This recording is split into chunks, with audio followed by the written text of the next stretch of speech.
when cannabis started becoming legal recreationally, all of these growers are kind of building better mousetraps, making these super highly concentrated THC strains, whereas, the cannabis that is found today is not the joints we smoked at Grateful Dead concerts in the 80s. It's No, so, you'd split a joint and get a light yeah, buzz. it's just so strong. And mushrooms is kind of following the same trajectory. There are so many mycologists out there who are really perfecting these strains and making them, really, really, really potent. So know what you're getting into.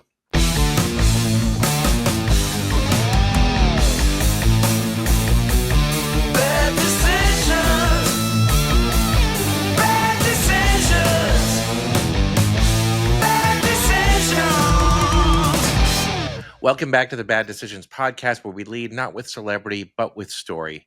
Today, we are joined by Zach Leary, writer, podcast host, and consciousness explorer who's carved his own path through psychedelic culture, technology, and human potential. He is the son of Dr. Timothy Leary. Zach grew up at the intersection of radical ideas and unconventional living, but he spent decades forging his own voice, one that bridges ancient wisdom with digital frontiers. Through his podcast, It's All Happening, his advocacy and mindfulness and psychedelic research, Zach has become a thoughtful guide for navigating modern consciousness. So settle in as we dive into a conversation about legacy, liberation, and living intentionally in an unpredictable world. Welcome, Zach Leary. Hey, thank you for having me. Thanks for the bio. I appreciate that. It was a good one. My pleasure. So I always like to begin with origin stories. Sure. Oh God, if it's not one thing, it's two others. Wait a second. Sorry, Brock. So I did some research. We're both adoptees. You were adopted by Dr. Timothy Leary when you were very young. What's your earliest memory of realizing your dad wasn't just dad, but a cultural figure? Yeah, it's funny that you ask because it took a while actually, because, when you grow up, I grew up in Hollywood, right? And you equate fame with movie stars or rock stars, and that's what fame means to you. And I didn't really understand why he was famous. I mean, he went, he was on the lecture circuit and drew in a pretty good crowd and stuff like that, but I still didn't really get it, Yeah, and it wasn't until, I don't know, maybe somewhere between 10 and 12 did I kind of start piecing it together that he was famous more for his ideas than any other kind of conventional sort of framework behind fame. But even then, it still took a while to understand, especially around, transpersonal psychology and psychedelics, things like that. Those are all pretty sophisticated ideas. So it was a gradual process. Yeah. Yeah. How was your childhood different from your peers that you grew up with? Well, yeah, and I'd also add to that story. I mean, even at a young age, I did started to notice that things were a little different for me when my teachers, keep in mind, growing up in the 80s and 90s, but in the 80s, a lot of my teachers were hippie children, hippie kids who grew up. And so anytime he came around to school to pick me up, there was kind of always quite a bit of commotion, a little bit like, oh my God, there he is. And I was like, huh, weird. Okay. But then, yeah, so I mean, that's one good example. But as far as the rest goes, Scott, it's one of those things, you don't really know until much later because it's all you know. You don't really know it's different until got well into my 20s. I thought, hey, that's just how I grow up. Everybody grows up that way. But as I started to, frame of reference, yeah. Everyone has their own frame of reference and their own contextual relevance. So I didn't really understand that it was all that much different until later. But now I'm well aware. Your dad very circuitously was one of the first people I spoke to when I moved to LA. I was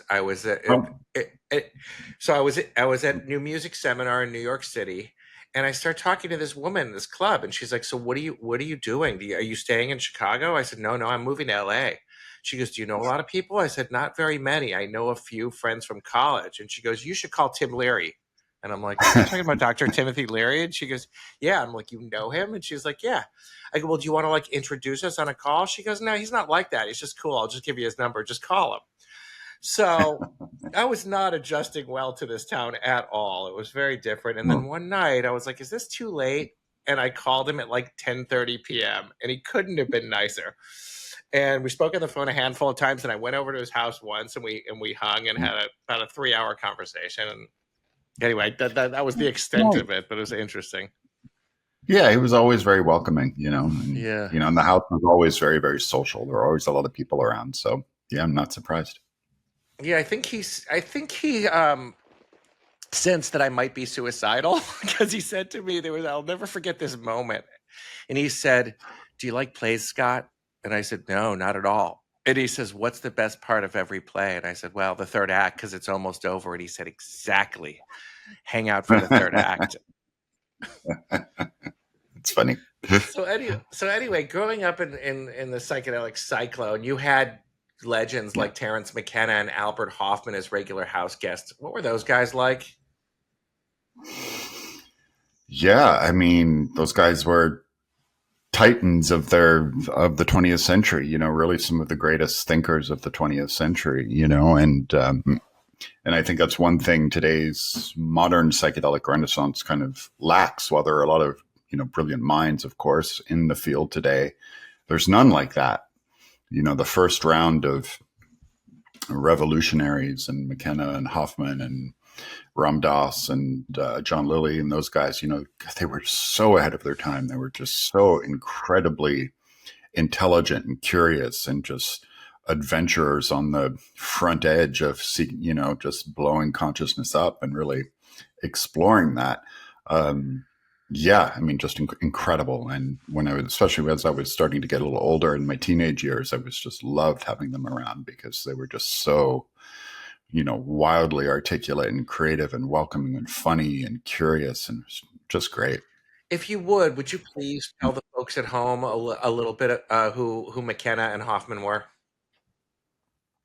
Yeah, Terence McKenna. Well, let's start in reverse because I think Albert Hoffman kind of deserves to be mentioned first. Albert Hoffman synthesized LSD in the 1930s. He was a chemist at Sandoz Laboratories, and they were doing research on ergot, which is the natural world's predecessor to LSD for an entirely different use.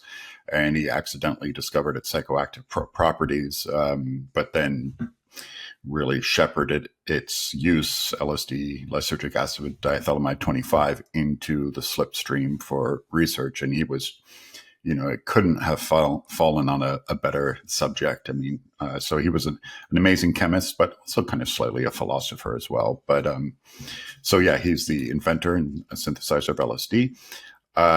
He lived to 101 years old, maybe 102. You might want to fact check me on that. Did LSD once a year for his entire life, even at 100 years old. Extraordinary guy. Lived in Switzerland most of his life. A Okay. real kind of old school European gentleman.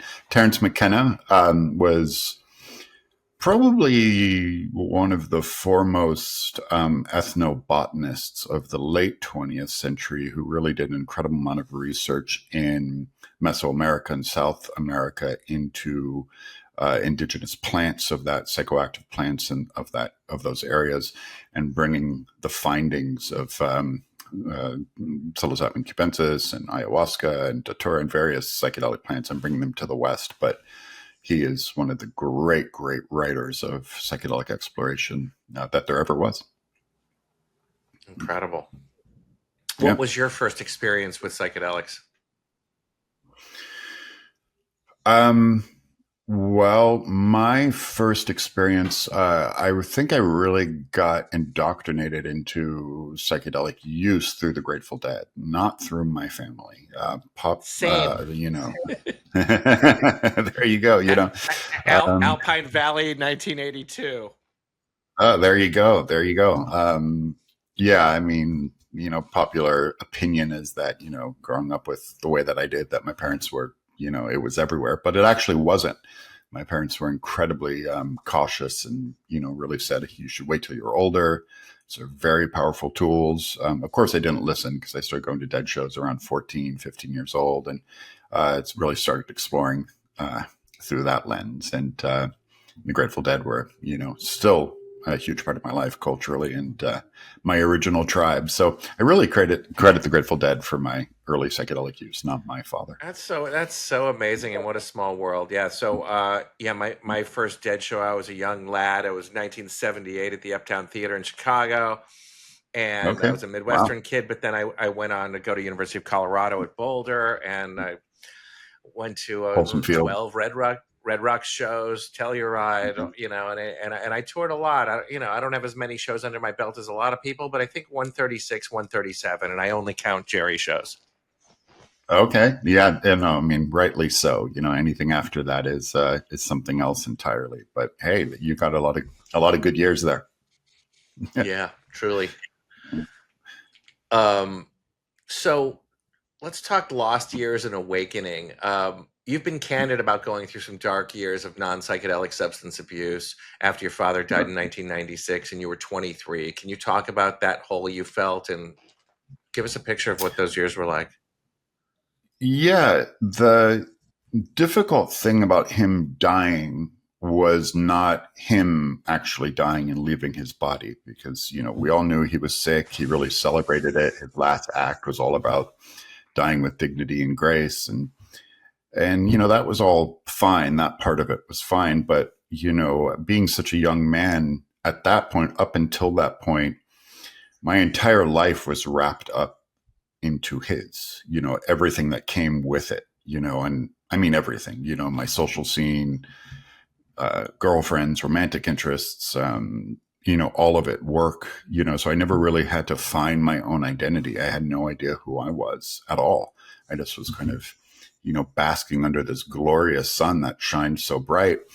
And when he died, that sun did not continue to shine, and it left me with, just an incredibly dark hole in my soul of not knowing who I was, what my voice was, what my passions were. I didn't even know how to find a job.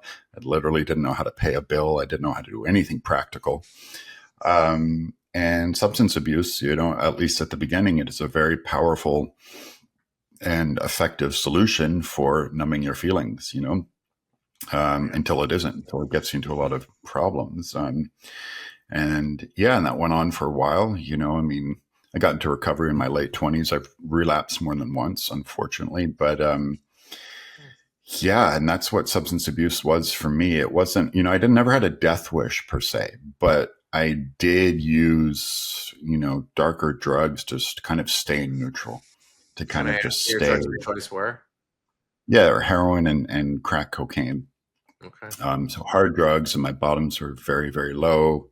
Jails, institutions, homelessness, all of those things, and incredibly sad, incredibly difficult. But I'm grateful to have made a way through. Most people don't, I realize that, Yeah. but yeah, it's hard. All right. From what I was reading, something shifted for you around 2008. You'd visited Ram Dass in Maui and you had a psilocybin experience on a red sand beach that, quote, moved mountains. What happened on that beach and what did you see or feel that changed everything for you?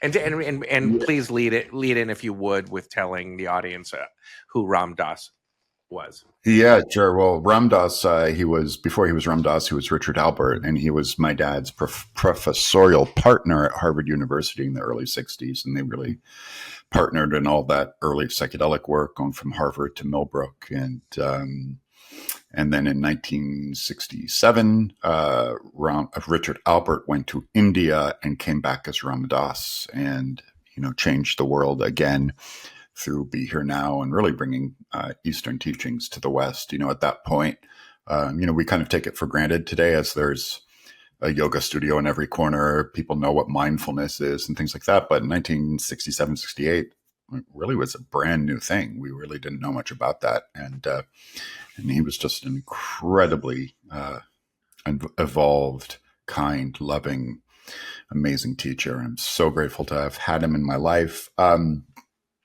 So yeah, Ram Dass was always around growing up. And I always, I did, his teachings really influenced me at an early age, but I never really considered him to be my teacher. He was just kind of like a god uncle, family friend. And he was always really close to him, but never really saw him in that light. And in the 2000s, had a whole other career working in digital marketing and advertising and things like this. And towards the end of that, I was getting really despondent in that career, just feeling like there's no way this could go on. I'm not happy doing it.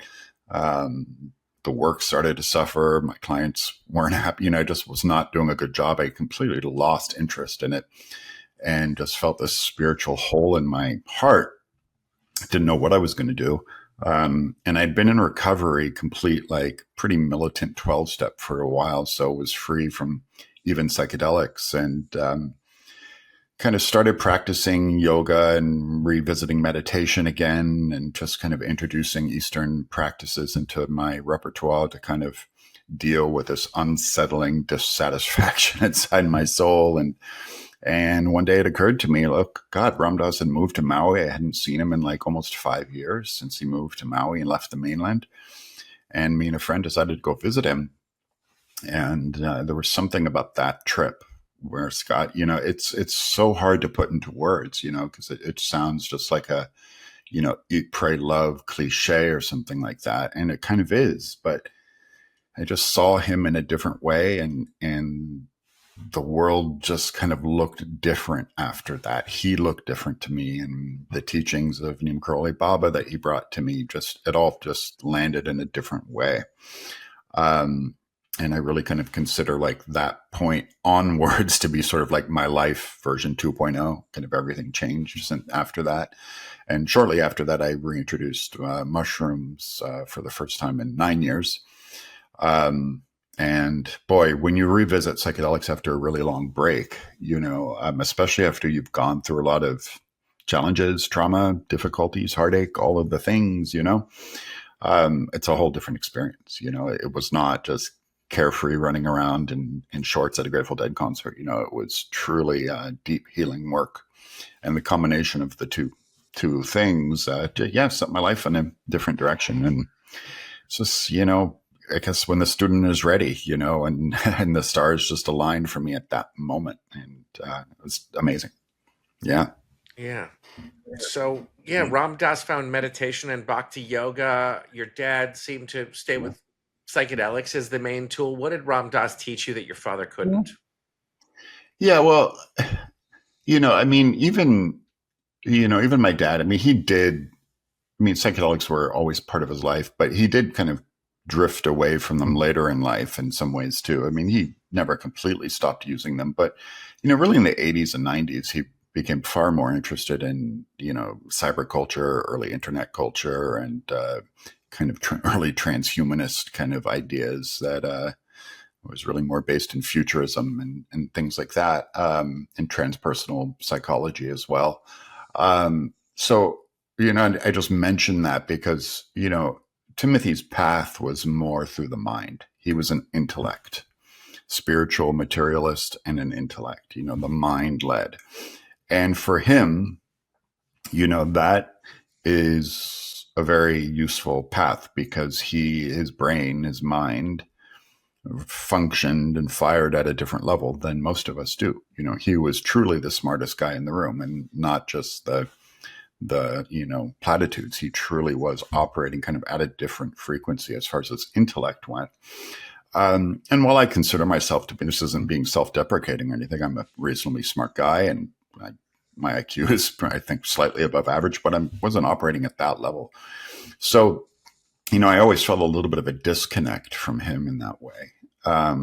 And so when Ram Dass, I started kind of getting back into Ram Dass and refueling my connection with him, the path of the heart, as well as the intellect as well, just seemed to make a little bit more sense to me. So I mean, to answer the question directly, I mean, compassion, forgiveness, the path of the heart, knowing that there are sort of planes and fields of unconditional love that are in fact possible kind of places to tap into, that through these practices, it is possible. So, I mean, I think that's what he gave me that Timothy didn't, but I'm glad they both gave me what they did, because I think together it kind of makes for a good formula, if you will. Like a good yin Yeah. yang. Yeah, good yin yang, exactly. Looking back, what do you think the 60s generation got wrong about psychedelics, and what mistakes are you trying not to repeat? Um, Too much, too fast. It's so hard to kind of look back on that and really understand, but how quickly psychedelics fell on the scene back then. When I was writing my book, I don't know if this stat is true, but someone told me that from 1967 through 1969, 70, somewhere in there, that on any given weekend, there were anywhere from 700,000 to a million kids doing LSD every single weekend. Oh dear. And yeah, and that was just so much so fast. It was like 0 to 100. There was no, you know, training phase. Sure, the psychedelic experience, the book was out, and there were a few kind of good reference points, but there wasn't the culture of education and research and kind of deliberation and caution that maybe we have today. So I think it was just too much too fast.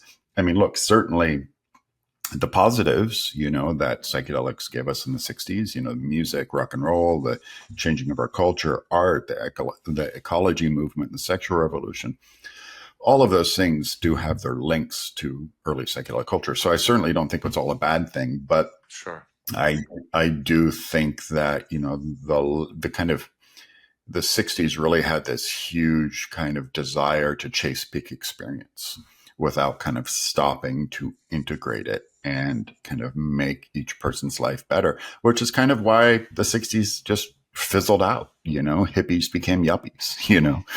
And I think if there was a little bit more thoughtfulness and kind of, just again, careful deliberation around using psychedelics, maybe it might have turned out differently. Yeah. Looking back as an old Gen X, I use Yeah. this phrase often. I say, I think we were all taught to do drugs incorrectly. Like maybe you're not supposed to do a 3 foot bong hit. Maybe you're not supposed to snort an 8 ball of cocaine. Maybe it should be treated That's like right. salt and not food. That's right. That's great. No, Sometimes a exactly right. sprinkle of mushrooms is good. Yeah. We don't No, all. you're absolutely right. Like the 60s was, there was a lot of excess in the 60s, and excess combined with no fundamental foundational concepts around education meant that a lot of people who shouldn't have been doing psychedelics were doing psychedelics. And we didn't really know about the mental health implications back then. So people did go off the rails. There certainly were. And then, Tell like you me how you said, I cross. mean, Sorry, go ahead. no, but like you were saying, like to being taught to use drugs incorrectly. I mean, the sex, drugs, and rock and roll 70s into the 80s, that was again, let's stay up and do an 8 ball of coke all night and on the Sunset Strip and just, go for it. It was, that doesn't end well. No, no, it never does. And looking back, and now I haven't done that stuff in many decades, but it would be like I would always feel better from the dot than I would from the gack. Yeah, Doing a ton of it, but lesson learned. yeah, Um, absolutely. so microdose, val or macrodose, or is there or room for both and execution dependent? Room for both, execution dependent, intentionality dependent, time and space dependent, um, all of the above. I mean, there are just so many variables that go into macrodosing, making sure that you have enough time allotted, making sure that you're doing it, that your setting is in the right place, and all of those things. Microdosing, I consider that more of like taking a supplement, a health and wellness supplement, than I do a psychedelic, but they both have their place. I am not, I'm still a proponent of macrodose usage, just as long as you really, cross all the T's and dot all the I's, of which there are many to cross. Yeah, I was in San Francisco a few weeks ago, and I was reading this article in Vice or Vulture, one of those blogs, about these proliferation of mushroom churches in the Bay Area. And I had a few hours to kill. I was going to have lunch with my cousin, but she said I'm going to be in a meeting, kill 3 hours. So I was like, you know what? So I get in an Uber, take it to Haight Ashbury, and on the way there, I join a mushroom church. And I walk in, and the security guy, like a weed dispensary, the guy goes, "Oh, are you a parishioner here?" I said, "Yes, I am. Here it is in my Apple Wallet." And I tap my membership, and he's like, "Meet Priestess Nicole." And I was introduced to, I think, 47 species of psilocybin cubensis and drinks and edibles. Do you think that's ever going to become mainstream? I mean, it's not even in Yeah, I LA yet, do. but Yeah, I do think it is going to become mainstream. I mean, the statistics out there that are coming out. I mean, the Rand Corporation did a study on psychedelic usage that showed millions of people did psilocybin in 2023, and so yeah, I do think it really is permeating and disseminating into our culture that is going far beyond just the counterculture, into all walks of life, political affiliations, socioeconomic, and otherwise. So I do think it's happening fast. Um, However, I do think that there's a wall. Whereas, like with cannabis, there isn't as big of a wall with cannabis. With in states where it's recreational, there are cannabis shops everywhere in LA, Colorado, New York City. I don't really think it will probably be that way with psychedelics, because it requires so much time, to do them correctly. So it's by design, they are not recreational substances. It's not something you just do a macrodose and go to a party on a Saturday night. It's so the protocol is so different. But I do think the changes are happening. Of course, in the medicalized mental health movement, what we're seeing with psychedelics really reshaping that entire industry and way of thinking and treatment, but as well as cognitive liberty and recreation too. Yeah. it's changed so many lives. So many people have told me I've been 30, 40 years on every single antidepressant there is, and not one of them helped 5%. And then they started micro and then later macrodosing mushrooms. And they said that their symptoms weren't treated. Some of them just said I was fixed. At a certain point, the mushroom told me I didn't need to take any more of them. And all of that stuff was cleared out like Drano. Yeah. No, I mean, the stories they're absolutely amazing. And now there are, countless stories of situations like that. I'm not anti psychiatric medications just as a general knee jerk reaction. Yeah. Certainly they have their place now and then for people who are close to the edge, and I get that. However, what we do see, what the data tells us, is that there is a massive epidemic of overprescribing them, of overdiagnosing people, and just giving them the pill, taking the shortcut, giving them the pill, like exponential growth with antidepressant prescriptions. Um, and the dark side of what that has led to is extraordinary. And I do think psychedelics have a potential to reshape that. I want to get into integration next, but I first wanted to Yeah. ask you. There's so many schools of thought on dosage. To you, what is a micro, a mini, a mid, and a macro, or heroic, or With mushroom. whatever? With, Yeah. with mushroom. Yes. Um, well, with micro is easier to discuss. So micro dosing by definition means that it's subperceptual. Right. It's that if you take enough and you start seeing the walls getting wavy, you've taken too much. Um, it should be very, very, very subtle. So it's under a tenth of a gram, depending on the strain, anywhere from 0.07 to zero point 0.1.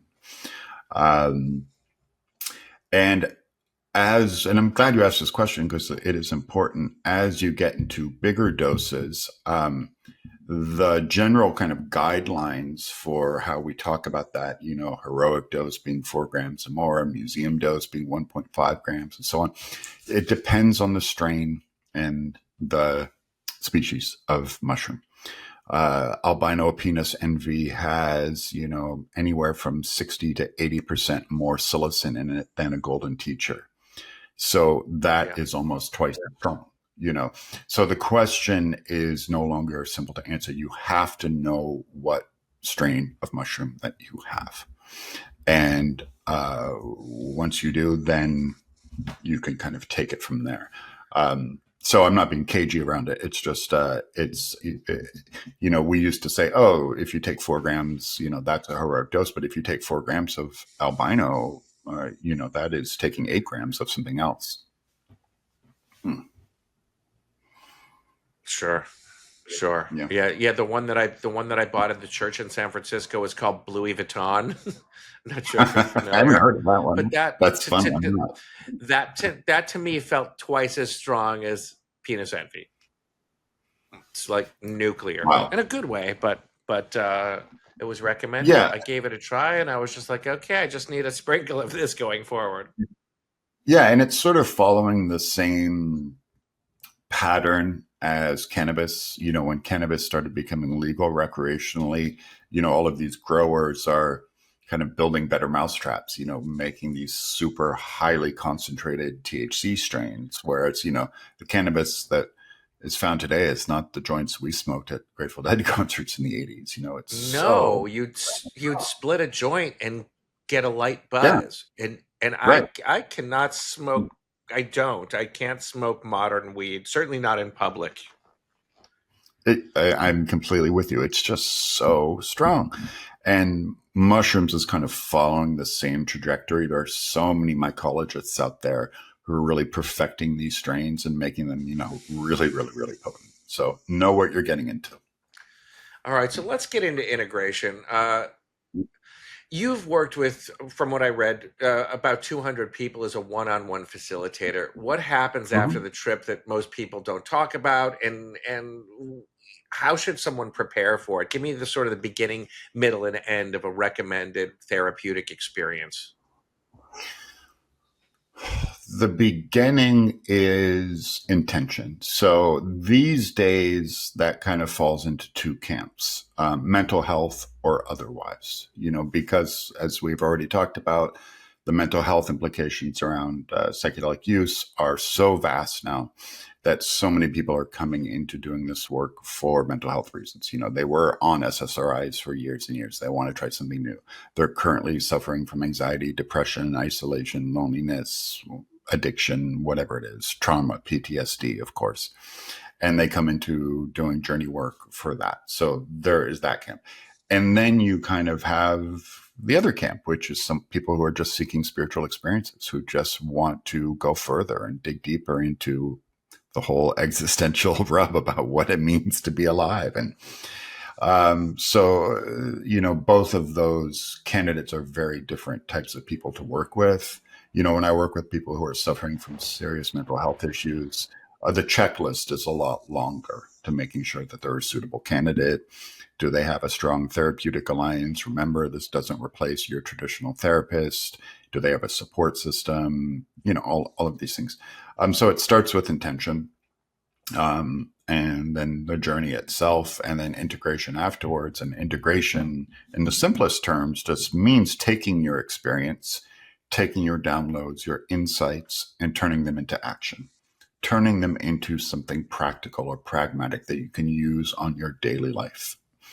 And you do that through working with another person, talking about it, writing things down, really getting to the bottom of the experience and what light did it shed on your life, and try to turn that into something workable and useful. So, I mean, there really isn't one integration method for everyone. It's a combination of things: journaling, talking about things, being in nature, meditating, breath work, therapy. Everyone has kind of a different sort of hodgepodge way to do it, just as long as you're doing And I believe taking it seriously is a ritual. Like, I had a friend call me the other day, and she told me she had taken pretty hefty dose, about 4 grams, and she was just like, "Well, then I had a Zoom call with my therapist, and then like the phone wouldn't stop ringing," and I was like, "Stop right there!" I was like, I don't think you should be doing any of that. If your goal is to heal, which it is, maybe headphones, phone off, a little music, it. maybe a sleep mask. Talk about that a little bit, about the sort of ritual of it. Well, yeah, I mean, the first part of what you said, I think, is kind of encapsulates the rest of it, Yeah. treating it as a ceremonial experience, starting there. This isn't just like you go into a room and pop a bunch of mushrooms. It's like you take it seriously, and hopefully if you're working with a facilitator or a guide, that they help you ritualize the session as well in their own way. That can mean doing a ceremony before. That can mean, there are a How million ways to do it, but just, tell me about really your tapping your into the original kind protocol of with seed your retreats DNA or of other psychedelic use, which was facilitation indigenous work. ceremonial. Yeah.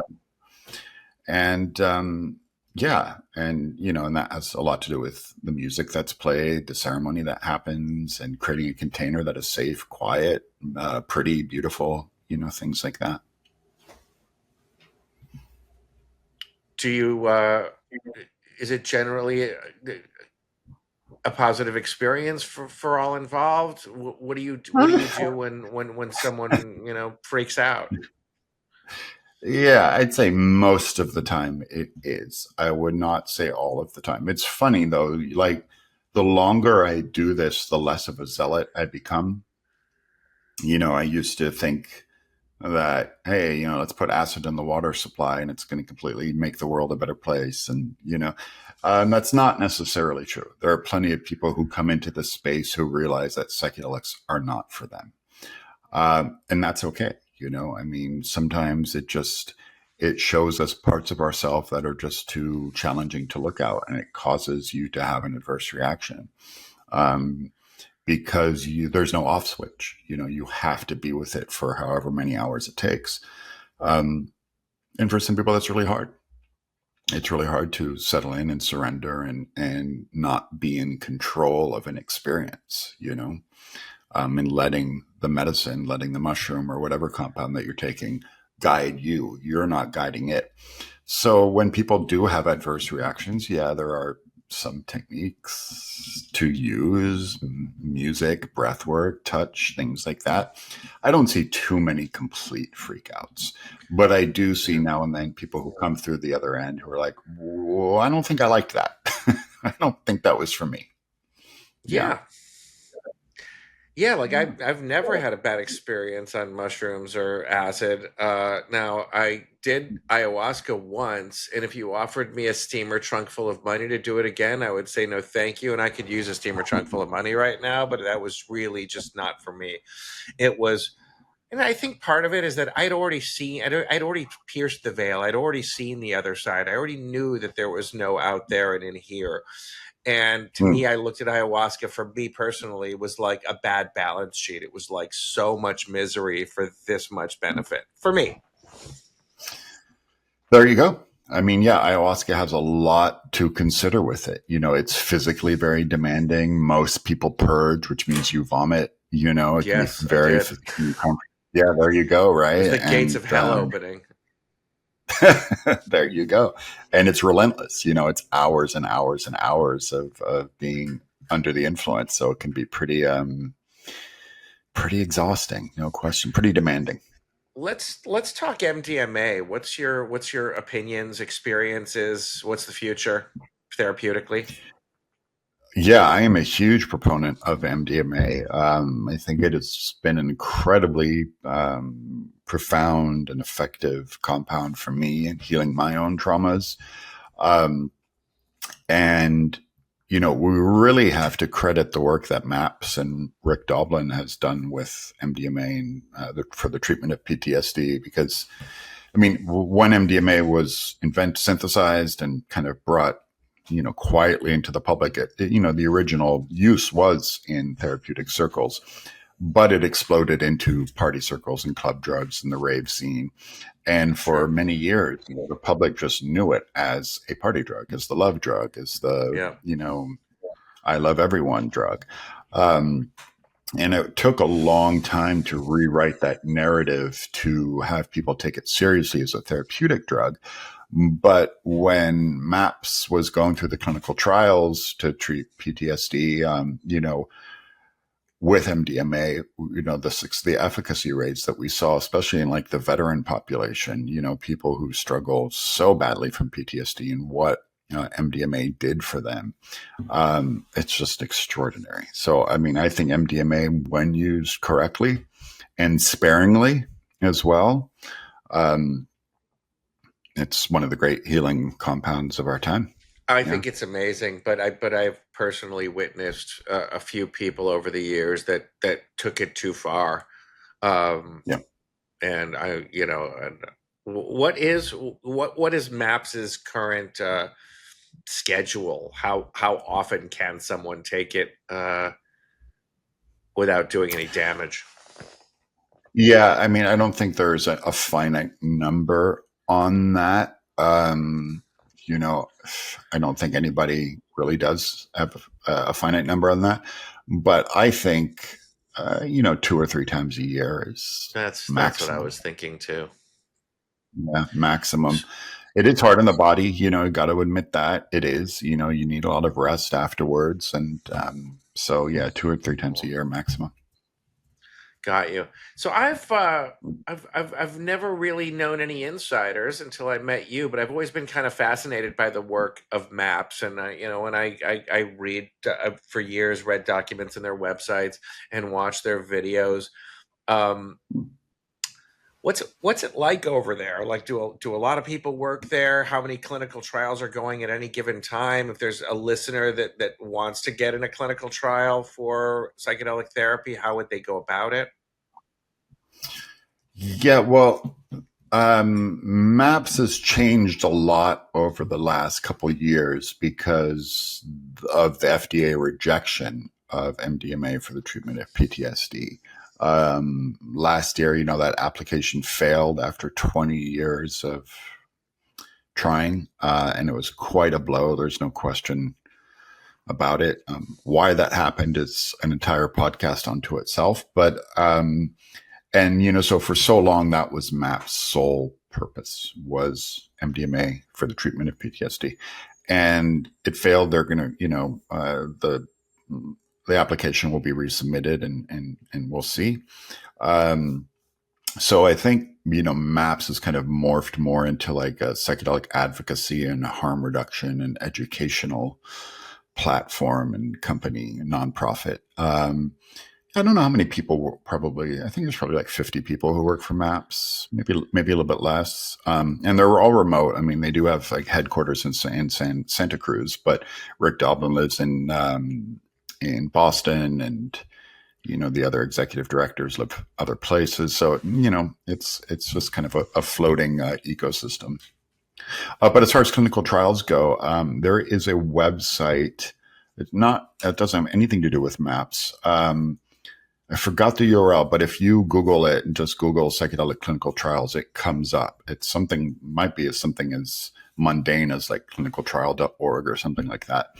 And it aggregates all the clinical trials happening out there for psychedelics, whether it's through MAPS, Johns Hopkins, UCLA, anywhere. Yeah. Fascinating. So let's talk about your book, if we could. Your Yeah. Extraordinary Mind, Psychedelics in the 21st Century and How to Use Them. Where do you fall on that spectrum? And can psychedelics be both pharmaceutical and sacred? Absolutely, they can, and they must be. And they must be. And I think that's a core thread that I tried to talk about in my book was that the rise of this pharmaceutical medicalization movement is, a lot of the key players in that are pushing away the sacred or pushing away the ceremonial and kind of changing the narrative into psychedelics being just a medicalized treatment, which I think is just it's terrible. If somebody new to psychedelics comes in thinking that, psychedelics are under the purview of somebody in a white coat and you go to a doctor's office to take it, that's kind of missing the whole point. Of course, like as we already talked about, the mental health efficacy is certainly amazing, but it doesn't mean that they should be treated any less ceremonially, and that there are other uses for them as well. Seeing psychedelics, this rise of the medicalization movement, that's not really the end game. That's one part of it, but that's not the end game. Seeing psilocybin, legal in some states just for the treatment of depression or PTSD or whatever, it's a great start, and I'm all for it. But that's not it. Let's not stop there. And I think my book, yeah, it does dive into that somewhat. Yeah. Zach, how do you know when someone isn't ready? What flags do you look for? Red Oh, flags.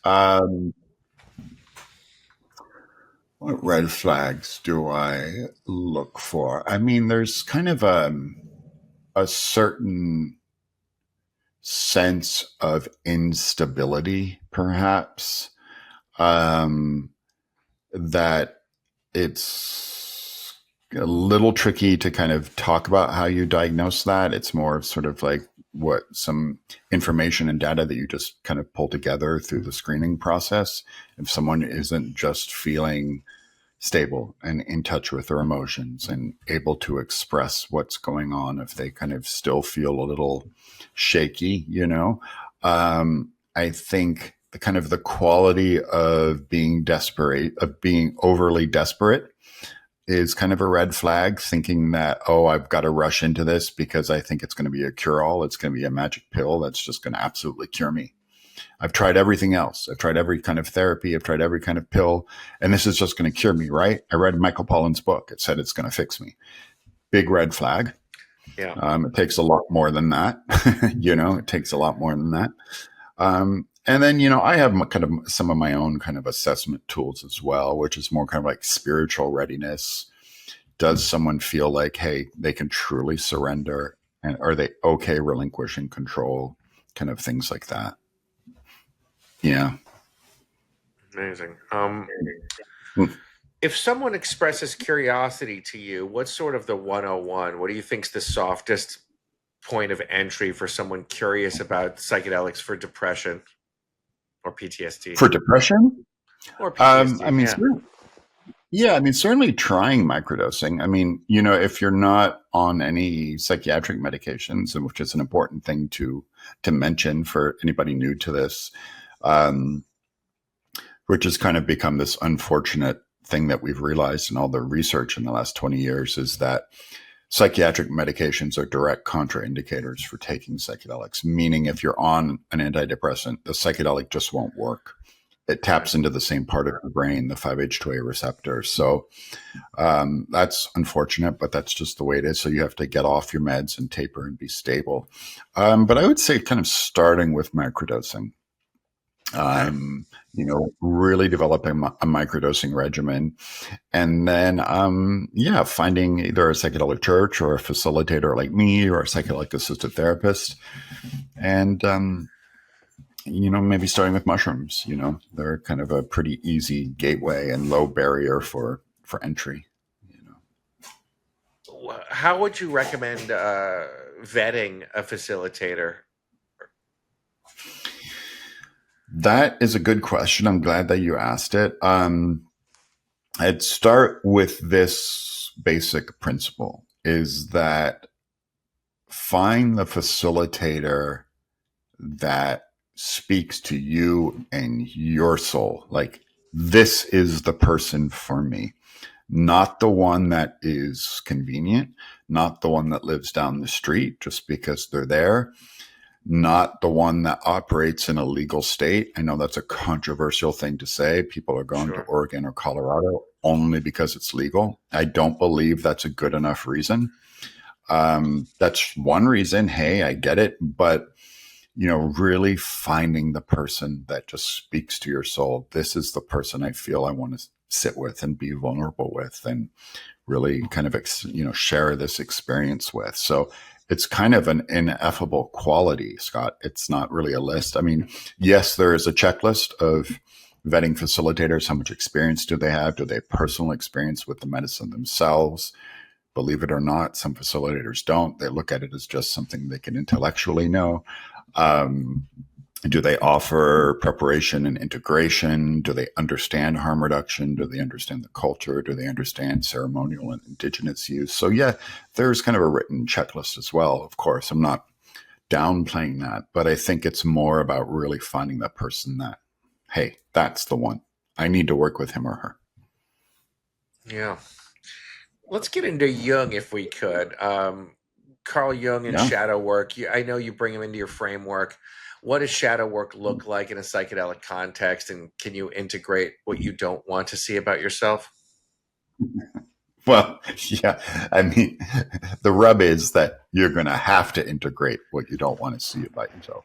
Most times, most times, not all, if you take a macrodose of psychedelics and have some deep kind of shadowy stuff going on in your life, it's going to come up. You're not going to avoid it. So be It's like the prepared, you Stone know, song. Sometimes you don't get what you want, but sometimes but you get what you get need. what you need, you know.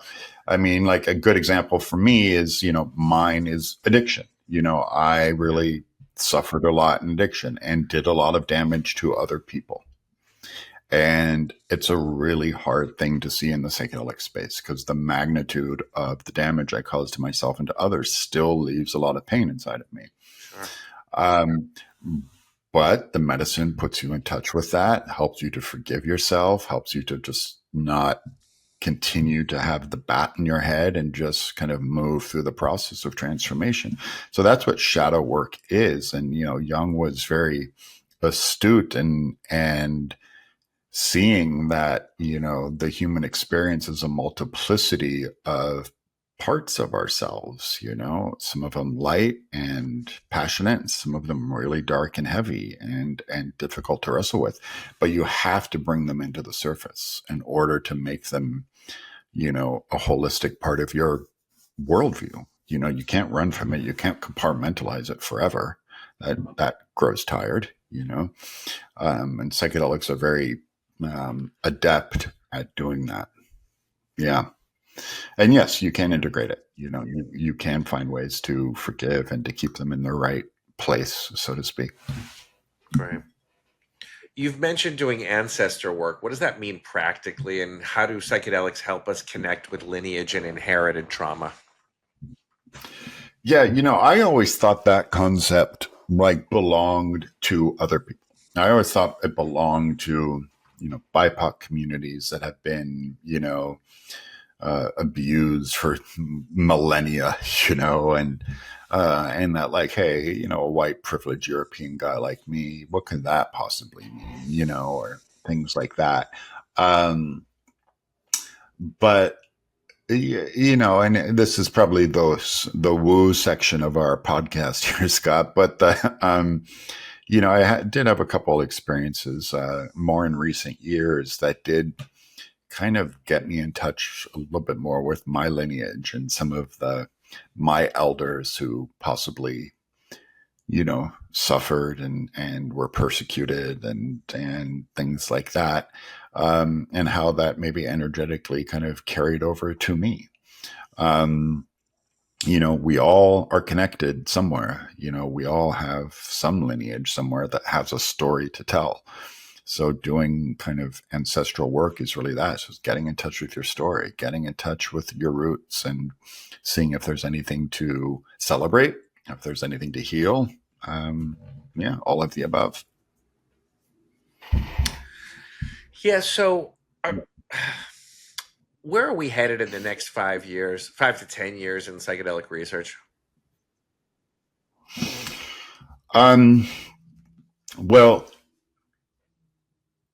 I would say the research itself has maybe hit a plateau because in the last 20 years, we have seen uh, endless amounts of clinical trials for not every possible condition, but for a multitude of conditions ranging from alcoholism to addiction, smoking cessation, PTSD, depression, anxiety, all of them, and there's some really robust clinical trials out there with really huge sample sizes.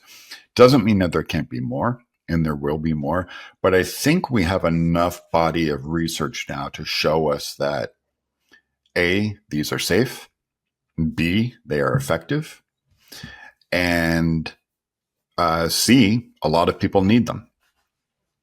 So I think we're kind of maybe in the embryonic stage, getting out of the research stage and into the dissemination stage. How can we safely roll these medicines out to a larger population in a way that is safe and effective? Yeah, Yeah, and I not think just not how just that's safely, done. but yeah. But I was gonna ask, not only safely but also economically. These treatments are expensive. Some of them, Yeah, ketamine therapy, psilocybin retreats in Jamaica. Who gets left out, and very. how do we make these therapies modalities accessible to people who can't afford a $3,000 experience? No, it's a huge problem within the psychedelic community. Elitism and cost to access is a huge, huge issue. I mean, um, should MDMA have become legal for the treatment of PTSD, it's the protocol was 3 sessions with therapy in between. That would have cost anywhere from $10,000 to $15,000, and that is Okay. just wild. It's just insane. That applies to very few people in this country today, and the state of the world today, not to make this political, but what we see wealth disparity, having such a stranglehold on American culture today in a really negative, terrible, terrible way. So by all means, yeah, this is the aspect of psychedelic assisted use and therapy being so expensive is something that really needs to be taken a look at. Agreed. Yeah, You've talked 100%. about the need for psychedelic elders in the community. What does that role look like? Who are the elders we should be listening to? Yeah, I mean, so many of the elders aren't around anymore. I mean, Timothy Ramdas, the McKenna, Terrence McKenna. I mean, Dennis, his brother, is still around. You know, so there really aren't too many left. I mean, Alex and Allison Gray are still around, and they're incredibly beautiful, wise elders in the community. I think Rick Doblin's kind of becoming an elder as well. There are a Yeah, bunch of Stamets a little beautiful bit. Yeah, Stamets, I think, to Stamets, yeah. a certain extent. There are a lot more kind of low key indigenous elders as well who are entering the Western sphere, just to help educate them. So yeah, there's some out there. Oh, yeah, but the importance of them is just wisdom and experience. Being on the front lines of this work for so many years, really, that's how wisdom is generated. It's really interesting because, I'm pretty well traveled, and I tried to explain this to a young person yesterday, that saying that, in almost every culture I've ever experienced, elders are exalted for their wisdom, but I feel like they're largely treated as quite disposable and useless in the United States of America for reasons I will never understand. You're so right, and that's, excuse me, one thing I've learned in my travels as well. I mean, look at, say, I don't know, India or Japan that treats the elders with complete respect and love and honoring them, and just doesn't discard them through ageism and whether or not you look beautiful on your Instagram profile. Yeah, It's much yeah. more, yeah. So And I tell the young bloods, I say, listen, I may not be infinitely wise, but I am infinitely experienced. Anything you've done, I've probably already overdone. So maybe you might want to have a listen. Maybe not. yeah, exactly. Let Right. what's your relationship with psychedelics now? How often do you journey, and how's it changed as you've gotten older? Um, yeah, I mean, I do a macrodose maybe once or twice a year now. Um, I do DMT, short acting NN-DMT more frequently than that because it's so short. It's 10 to 15 minutes long. No You mean hangover, like the little and I do that. pens? The vape pens, or I have crystals that you can vape as well. But yeah, I do that more frequently because I find it to be so efficient and useful. I get so much in that 12 minutes. It's just so powerful, effective, and efficient. Um, so, yeah, I mean, my otherwise, it's a couple times a year. It's very, very intentional. I mean, I've done, you know, so many experiences now that when I go back to that place, it is familiar. I know how to play and hang out in that landscape, but I really try to do work there. Um, they don't work for me as well anymore as recreational tools. Somehow that just kind of evaporated. I mean, I don't know. I did go to a psychedelic science a couple of years ago. I went to a party at Meow Wolf, and took a little cocktail, and it was a lot of fun. But it's kind of just not the same as it was. So much comes up for me that I really appreciate the quietness and solitude around it. I'm in total agreement with you. Maybe it's an age thing. Let me ask you Yeah, something. If you maybe. could go back and talk, if you could go back and talk to the 16-year-old in that VW bus on Dead Tour, what would you tell him? Oh, I would tell him, um, addiction is very real. Don't be flippant about it. Don't be arrogant about it. Don't think that it won't apply to you like I was. So many people warned me that that is a possibility. I would tell that version of Zach that I could have avoided so many problems if I took that seriously. Um, I would say don't be afraid to find your own voice. As brilliant as my family and my father was, that don't let that intimidate you. You too have something to say. You too have a voice. You too can be effective and help people. So don't let that get you down. You know, there's a place for you too. Great, great. What's just a few more questions? What's the most misunderstood psychedelic in your opinion? Most misunderstood psychedelic. I'd say probably MDMA. I'd say MDMA, and that, still so many people think it's the party drug. It's the sex drug, it's the love drug, when in fact it is a really powerful therapeutic agent. Heart Probably opener, yeah. MDMA. Yeah, hard opener. What's the worst psychedelic myth that you hear? The worst psychedelic myth that I hear. Um, hmm. I think it's probably twofold. There's still, some myths that are kind of left over from 60s and 70s drug war propaganda that you will take psychedelics and never come back. And Yeah, it and one, you'll be clinically insane after 5 times or 10 times or whatever it is. yeah, you'll be clinically insane. It'll just break your brain and make you lose touch with reality. And but then more on the positive side, that psychedelics will just cure you overnight. Yeah. As I was saying before in the mental health space, that, oh, these are just magic pills that it's going to cure your depression. No, they sure can help, but it's part of a larger process. And don't think that it's just going to magically cure Favorite Ram Dass quote?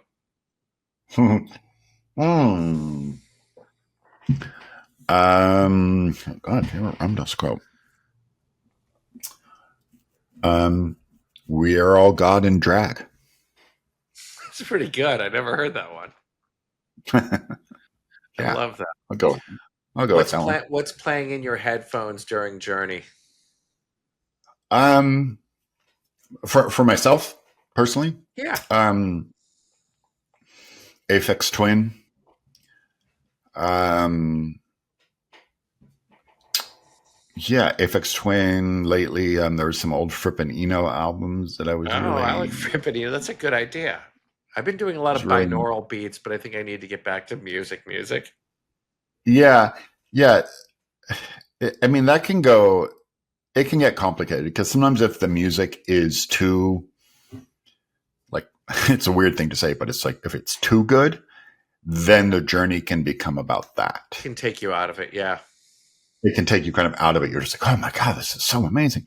But so if you're using like a binaural beats, or there's, a lot of kind of psychedelic kind of artists and playlists out there that's a little bit more nondescript, or Tibetan singing bowls or something like that, it can kind of keep you there. So it's kind of a balance, I think.